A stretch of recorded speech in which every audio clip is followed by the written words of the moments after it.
Magandang araw sa atin mga kalingap. Mga kalingap, maraming pasalubong ito mula sa kanyang sponsor sa Hong Kong. Pero bago po yan mga kalingap, kung bago pa lamang kayo sa channel ko baka naman po pwedeng pa-like and subscribe my channel para lagi po kayong updated sa aking videos.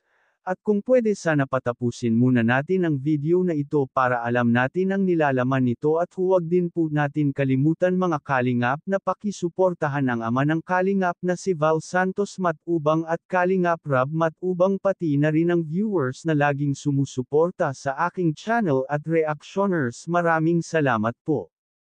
Mga kalingap, hinanap ito ng kanyang sponsor mula sa Hong Kong.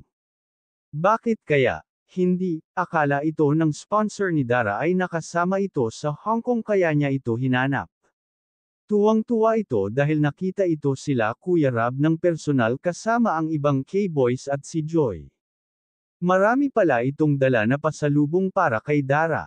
Kaya sabi ito nila Kuya Rab ay sana sa susunod ay lahat na sila makakasama para lalo itong masaya.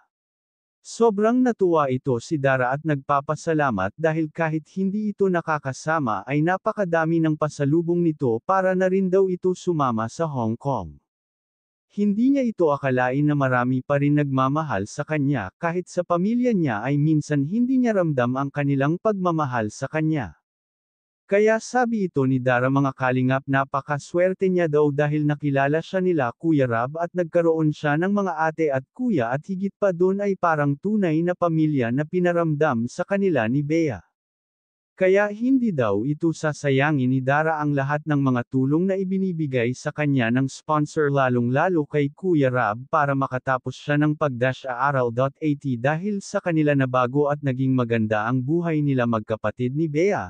Nagkaroon sila ng magandang buhay at magandang bahay dahil yung sa tulong lahat ng team Kalingap at mga sponsor.